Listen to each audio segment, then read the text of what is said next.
Hello dear student, welcome to my YouTube channel. तो आज हम लोग देखने जा रहे हैं क्लास 10th का वायरल सामाजिक विज्ञान का प्रश्न पत्र देखने वाले हैं। बिल्कुल ये प्रश्न बहुत ही वायरल है। चलिए सबसे पहला नंबर प्रश्न की ओर बढ़ते हैं। पहला नंबर प्रश्न में करा है राष्ट्रीय जलमार्ग प्रथम है। राष्ट्रीय जलमार्ग प्रथम कौन सा है? तो याद रखेंगे इलाहाबाद से लेकर हल्दिया तक जो है वो राष्ट्रीय जलमार्ग प्रथम है। तो ऑप्शन नंबर बी जो है इसका बिल्कुल सही उत्तर हो जाएगा। चलिए उसके बाद बढ़ते हम लोग दूसरा नंबर प्रश्न की ओर। इसी तरह का हौला हौला प्रश्न पूछेगा, आपको गर्दा मचाना है। दूसरा नंबर प्रश्न में करा है निम्न में कौन उपभोक्ता उद्योग है? निम्न में कौन उपभोक्ता उद्योग है? तो इसका जो सही उत्तर हो जाएगा वो हो जाएगा ऑप्शन नंबर सी। चीनी उद्योग जो है वो उपभोक्ता उद्योग होता है। तो ऑप्शन नंबर सी इसका बिल्कुल सही उत्तर हो जाएगा। चलिए उसके बाद बढ़ते हैं हम लोग तीसरा नंबर प्रश्न की ओर। तीसरा नंबर प्रश्न में करा है गिर राष्ट्रीय उद्यान कहां है? गिर राष्ट्रीय उद्यान कहां पे है? तो याद रखेंगे गिर राष्ट्रीय उद्यान जो है वो गुजरात में है। कहां पे है? गुजरात में है। तो ऑप्शन नंबर डी जो है इसका बिल्कुल सही उत्तर हो जाएगा। चलिए उसके बाद बढ़ते हैं हम लोग 4 नंबर प्रश्न की ओर। सारे प्रश्न बिल्कुल बहुत ही इजी प्रश्न पूछेगा आपका एग्जाम में, आपको गर्दा मचाना है।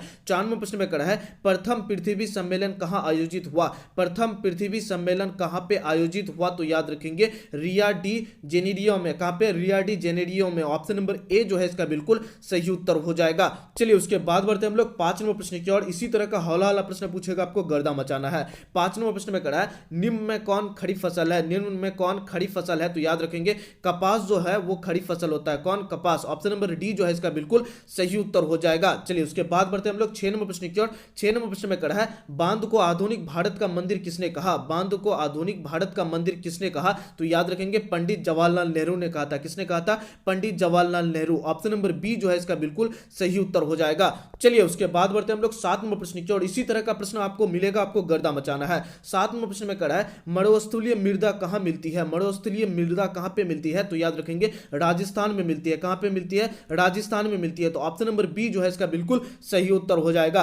चलिए उसके बाद बढ़ते हम लोग 8 नंबर प्रश्न की ओर। 8 नंबर प्रश्न में करा है भारत का सबसे छोटा रेलवे क्षेत्र कौन है? भारत का सबसे छोटा रेलवे क्षेत्र कौन सा है? तो याद रखेंगे उत्तरी पूर्वी रेलवे जो है वो सबसे छोटा क्षेत्र है। कौन? उत्तरी पूर्वी। ऑप्शन नंबर डी जो है इसका बिल्कुल सही उत्तर हो जाएगा। चलिए उसके बाद बढ़ते हम लोग 9 नंबर प्रश्न की ओर। 9 नंबर प्रश्न में करा है रॉबर्ट ओवेन कहां के निवासी थे? रॉबर्ट ओवेन कहां के निवासी थे? तो इसका जो सही उत्तर हो जाएगा वो हो जाएगा ऑप्शन नंबर सी। ब्रिटेन के निवासी थे। कहां के? ब्रिटेन के निवासी थे। तो ऑप्शन नंबर सी इसका बिल्कुल सही उत्तर हो जाएगा।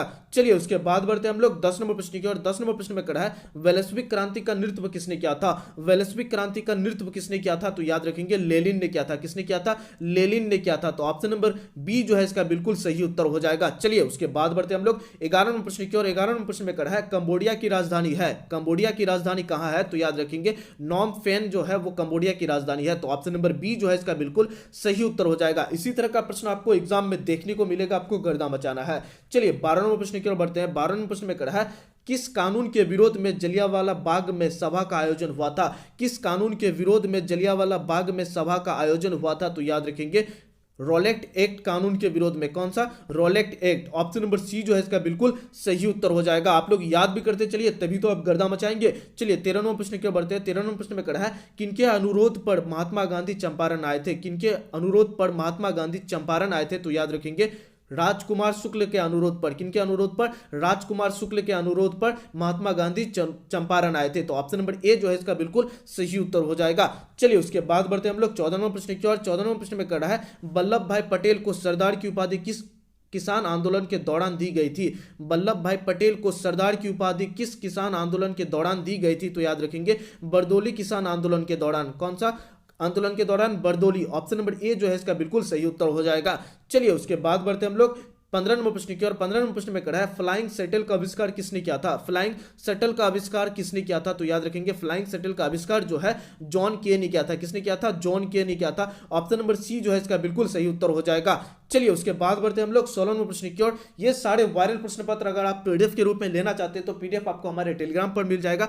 टेलीग्राम का लिंक आपको हमारे डिस्क्रिप्शन पर दिया गया है, बिल्कुल आप ज्वाइन हो जाइए और चैनल को सब्सक्राइब करना तो बिल्कुल भी ना भूलिए, ताकि आपको सारे वायरल प्रश्न पत्र आपको हमारे ही चैनल पर मिलेगा। 16 नंबर प्रश्न में बढ़ते हैं हम लोग। चलिए 16 नंबर प्रश्न में करा है भारत में पहली जूट मिल कहां स्थापित की गई? भारत में प्रथम जूट मिल कहाँ पे स्थापित की गई? तो इसका जो सही उत्तर हो जाएगा वो हो जाएगा कलकत्ता में स्थापित की गई। कहाँ पे? कलकत्ता में। ऑप्शन नंबर ए जो है इसका बिल्कुल सही उत्तर हो जाएगा। चलिए उसके बाद बढ़ते हम लोग 17वें प्रश्न की और 17वें प्रश्न में कहा है इटली के एकीकरण में निम्न में किसने योगदान किया था? किसने योगदान किया था? निम्न में कौन योगदान दिया था इटली के एकीकरण में? मेजनी ने भी दिया था, गेरिबाल्डी ने भी दिया था और काउंट काबोर ने भी दिया था। तो इसका जो सही उत्तर हो जाएगा वो हो जाएगा ऑप्शन नंबर डी, इनमें से सभी ने दिया था। कौन कौन दिया था? मेजनी, गेरिबाल्डी और काउंट काबर तीनों ने दिया था। तो इसका सही उत्तर क्या हो जाएगा? ऑप्शन नंबर डी, इनमें से सभी ने दिया था। चलिए उसके बाद बढ़ते हम लोग 18वें प्रश्न की ओर। 18वें प्रश्न में कहा है भारत में 1 रुपए का नोट जारी करता है। भारत में 1 रुपए का नोट जारी कौन करता है? तो याद रखेंगे वित्तीय विभाग करता है। कौन करता है? वित्तीय विभाग करता है। ऑप्शन नंबर सी जो है इसका बिल्कुल सही उत्तर हो जाएगा। चलिए उसके बाद बढ़ते हम लोग 19वें प्रश्न की ओर। 19वें प्रश्न में कहा है प्राथमिक क्षेत्र में कौन सी आर्थिक क्रिया शामिल है? प्राथमिक क्षेत्र में कौन सी आर्थिक क्रिया शामिल है? कृषि भी शामिल है, खनन भी शामिल है और पशुपालन भी शामिल है। तो इसका जो सही उत्तर हो जाएगा वो हो जाएगा ऑप्शन नंबर डी, इनमें से सभी शामिल है। तो ऑप्शन नंबर डी जो है इसका बिल्कुल सही उत्तर हो जाएगा। चलिए उसके बाद बढ़ते हम लोग 20 नंबर प्रश्न की ओर। 20 नंबर प्रश्न में कहा है निम्न में कौन शाख मुद्रा का उदाहरण है? निम्न में कौन शाख मुद्रा का उदाहरण है? तो सही उत्तर हो जाएगा option number B, bank draft जो है वो शाख मुद्रा का उदाहरण है। तो ऑप्शन नंबर 20 का बिल्कुल सही उत्तर हो जाएगा बैंक ड्राफ्ट। चलिए उसके बाद बढ़ते हम लोग 21 नंबर प्रश्न की ओर। 21 नंबर प्रश्न में कहा है विश्व व्यापार संगठन की स्थापना कब हुई? विश्व व्यापार संगठन की स्थापना कब हुई? तो याद रखेंगे 1905 ईस्वी में हुआ। कब हुआ था?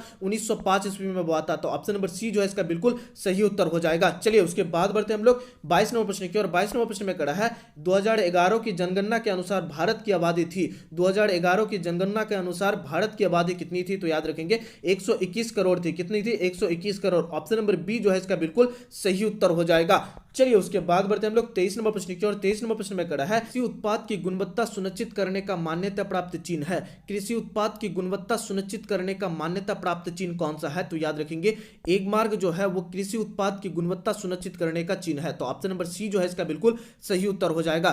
चलिए उसके बाद बढ़ते हम लोग 24 नंबर प्रश्न की ओर। 24 नंबर प्रश्न में कहा है केंद्रीय सांख्यिकी संगठन की स्थापना कब हुई? केंद्रीय सांख्यिकी संगठन की स्थापना कब हुई? तो याद रखेंगे 1950 ईस्वी में हुआ था। कब हुआ था? 1950 ईस्वी में हुआ था। तो ऑप्शन नंबर ए जो है इसका बिल्कुल सही उत्तर हो जाएगा। चलिए उसके बाद बढ़ते हम लोग 25 नंबर प्रश्न की ओर। 25 नंबर प्रश्न में कहा है वायु परिवहन का राष्ट्रीयकरण कब किया गया? वायु परिवहन का राष्ट्रीयकरण कब किया गया? तो याद रखेंगे 1953 में किया गया था। कब किया गया था? 1953 में किया गया था। तो ऑप्शन नंबर डी जो है इसका बिल्कुल सही उत्तर हो जाएगा। इसी तरह का प्रश्न आपको एग्जाम में देखने को मिलेगा, आपको गर्दा मचाना है। चलिए 26 नंबर प्रश्न के बढ़ते हैं। 26 नंबर प्रश्न में कहा है विश्व का प्राचीनतम परिवहन का साधन है। विश्व का प्राचीनतम परिवहन का साधन कौन सा है? तो याद रखेंगे जल परिवहन जो है विश्व का प्राचीनतम परिवहन का साधन है। तो ऑप्शन नंबर ए जो है इसका बिल्कुल सही उत्तर हो जाएगा। चलिए उसके बाद बढ़ते हम लोग 27 नंबर प्रश्न की ओर। 27 नंबर प्रश्न में कहा है मोर मुगाव बंदरगाह कहाँ है? मोर मुगाव बंदरगाह कहाँ पे है? तो याद रखेंगे कहाँ पे है? कर्नाटक में है। कहां पे है? कर्नाटक में है। तो ऑप्शन नंबर ए जो है इसका बिल्कुल सही उत्तर हो जाएगा। चलिए उसके बाद बढ़ते हम लोग 28 नंबर प्रश्न की ओर। 28 नंबर प्रश्न में कह रहा है कांडला विशेष आर्थिक क्षेत्र कहां है? कांडला विशेष आर्थिक क्षेत्र कहां पे है? तो याद रखेंगे गुजरात में है। कहां पे है? गुजरात में है। तो ऑप्शन नंबर डी जो है इसका बिल्कुल सही उत्तर हो जाएगा। चलिए उसके बाद बढ़ते हम लोग 29 नंबर प्रश्न की ओर। 29 नंबर प्रश्न में कह रहा है कहलगांव तापीय विद्युत परियोजना कहां है? कहलगांव तापीय विद्युत परियोजना कहां पे है? तो याद रखेंगे भागलपुर में है। कहां पे है? भागलपुर में है। तो ऑप्शन नंबर ए जो है इसका बिल्कुल सही उत्तर हो जाएगा। चलिए उसके बाद बढ़ते हम लोग 30 नंबर प्रश्न की ओर। 30 नंबर प्रश्न में कहा है जल विरयन संबंधित था। जल विरयन संबंधित किसका था? तो याद रखेंगे व्यापारियों से संबंधित था। किससे संबंधित था? व्यापारियों से संबंधित था। ऑप्शन नंबर बी जो है इसका बिल्कुल सही उत्तर हो जाएगा। चलिए उसके बाद बढ़ते हम लोग 31 नंबर प्रश्न की ओर। 31 नंबर प्रश्न में कहा है जर्मन राइन राज्य का निर्माण किसने किया था? जर्मन राइन राज्य का निर्माण किसने किया था? तो याद रखेंगे नेपोलियन बोनापार्ट ने किया था। किसने किया था? नेपोलियन बोनापार्ट ने किया था। तो ऑप्शन नंबर बी जो है इसका बिल्कुल सही उत्तर हो जाएगा। चलिए उसके बाद बढ़ते हम लोग 32 नंबर प्रश्न की ओर। 32 नंबर प्रश्न में कहा है वियना सम्मेलन कब हुआ था? वियना सम्मेलन कब हुआ था? तो याद रखेंगे वियना सम्मेलन जो हुआ था वो कब हुआ था? 1815 ईस्वी में हुआ था। कब हुआ था? 1815 ईस्वी में। ऑप्शन नंबर ए जो है इसका बिल्कुल सही उत्तर हो जाएगा। चलिए उसके बाद बढ़ते हम लोग 33 नंबर प्रश्न की ओर। 33 नंबर प्रश्न में कहा दक्षिण अफ्रीका के प्रथम श्वेत राष्ट्रपति कौन थे? तो याद रखेंगे नेल्सन मंडेला। कौन थे? नेशनल मंडेला जो थे वो दक्षिण अफ्रीका के प्रथम श्वेत राष्ट्रपति थे। तो ऑप्शन नंबर सी जो है इसका बिल्कुल सही उत्तर हो जाएगा। चलिए उसके बाद बढ़ते हैं हम लोग 34 नंबर प्रश्न की ओर। 34 नंबर प्रश्न में करा है श्रीलंका कब आजाद हुआ। श्रीलंका कब आजाद हुआ, तो याद रखेंगे 1948 में आजाद हुआ था। कब हुआ था, 1948 में। ऑप्शन नंबर बी जो है इसका बिल्कुल सही उत्तर हो जाएगा। चलिए उसके बाद बढ़ते हैं हम लोग 35 नंबर प्रश्न की ओर। 35 नंबर प्रश्न में करा है समता पार्टी का विलय किस राजनीतिक दल में हुआ। समता पार्टी का विलय किस राजनीतिक दल में हुआ, तो याद रखेंगे जनता दल यूनाइटेड में हुआ था। किस में हुआ था, Janata Dal United. Option number C जो है इसका बिल्कुल सही उत्तर हो जाएगा, जिसको हम लोग कहते हैं जदयू। और किसका पार्टी है ये, नीतीश कुमार का। चलिए उसके बाद बढ़ते हैं हम लोग 36 नंबर प्रश्न की ओर। 36 नंबर प्रश्न में कहा है निम्न में कौन नगर निगम आय का स्रोत नहीं है। निम्न में कौन नगर निगम आय का स्रोत नहीं है, तो याद रखेंगे आयकर जो है वो नगर निगम के आय का स्रोत नहीं है। तो ऑप्शन नंबर बी जो है इसका बिल्कुल सही उत्तर हो जाएगा। चलिए उसके बाद बढ़ते हैं हम लोग 37 नंबर प्रश्न की ओर। 37 नंबर प्रश्न में कहा है निम्न में कौन पंचायत की व्यवस्थापिका सभा है। निम्न में कौन पंचायत की व्यवस्थापिका सभा है, तो इसका जो सही उत्तर हो जाएगा वो हो जाएगा ऑप्शन नंबर ए, ग्राम सभा जो है वो पंचायत की व्यवस्थापिका सभा है। ऑप्शन नंबर ए जो है इसका बिल्कुल सही उत्तर हो जाएगा। चलिए उसके बाद बढ़ते हैं हम लोग 38 नंबर प्रश्न की ओर। 38 नंबर प्रश्न में करा है राज्यपाल की नियुक्ति करता है। राज्यपाल की नियुक्ति कौन करता है, तो याद रखेंगे राष्ट्रपति करता है। कौन करता है, राष्ट्रपति करता है। तो ऑप्शन नंबर सी जो है इसका बिल्कुल सही उत्तर हो जाएगा। इसी तरह का प्रश्न आपको एग्जाम में देखने को मिलेगा, आपको गर्दा मचाना है। चलिए 39 नंबर प्रश्न की ओर बढ़ते हैं। 39 नंबर प्रश्न में करा है स्थानीय स्वशासन राज्य के नीति निर्देश सिद्धांतों के किस अनुच्छेद में है, तो इसका जो सही उत्तर होगा वो होगा अनुच्छेद 40 में है। किसमें है, अनुच्छेद 40। ऑप्शन नंबर बी जो है इसका बिल्कुल सही उत्तर हो जाएगा।